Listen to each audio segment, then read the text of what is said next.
जय हिंद दोस्तों, आज हम बात करेंगे चार्ल्स ग्रांट की, जिन्हें भारत में अंग्रेजी शिक्षा का जन्मदाता भी कहा जाता है। चार्ल्स ग्रांट का जन्म 16 अप्रैल 1746 ईस्वी को एल्डोरी इन्वर्नेस शायर स्कॉटलैंड में हुआ था। 1767 ईस्वी में चार्ल्स ग्रांट ने एक सैन्य पद लेने के लिए भारत की यात्रा की थी और बाद में वह ब्रिटिश ईस्ट इंडिया कंपनी के एक अच्छे अधिकारी के रूप में उभरे थे। वह बंगाल में व्यापार के अधीक्षक के रूप में कार्यरत रहे।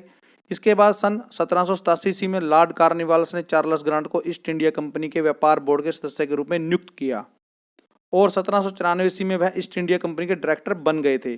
चार्ल्स ग्रांट ने सन 1792 ईस्वी में एक किताब लिखी जिसका नाम observation on the state of society among the Asiatic subject of great Britain था। उसमें उसने भारतीय समाज की भद्दी दशा का वर्णन किया।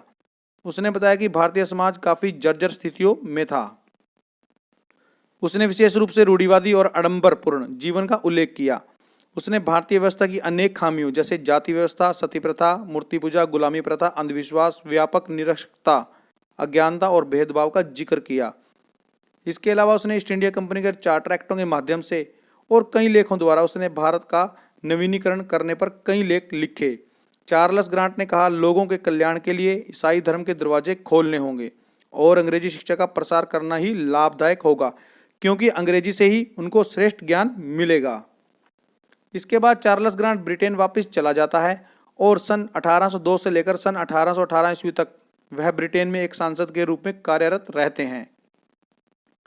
ब्रिटेन में रहकर भी चार्ल्स ग्रांट ने भारत में अंग्रेजी शिक्षा के पक्ष में अभियान चलाए। उसने सरकार को समझाया कि भारत में देसी प्रणालियों के स्थान पर सिर्फ अंग्रेजी शिक्षा को लागू करना यहाँ के लोगों के लिए हितकारी होगा तथा चार्ल्स ग्रांट के इस प्रभाव से ब्रिटेन सरकार ने यह नीतिगत फैसला लिया कि भारत में अंग्रेजी शिक्षा लागू की जाएगी। इसीलिए चार्ल्स ग्रांट को भारत में अंग्रेजी शिक्षा का जन्मदाता कहा जाता है। इसके अलावा चार्ल्स ग्रांट सन 1804 ईस्वी में कोर्ट ऑफ डायरेक्टर्स में शामिल हो गए थे और 1805 ईस्वी में वह इसके अध्यक्ष बन गए थे। 31 अक्टूबर 1823 ईस्वी को 77 वर्ष की आयु में उनका निधन हो गया था। जय हिंद।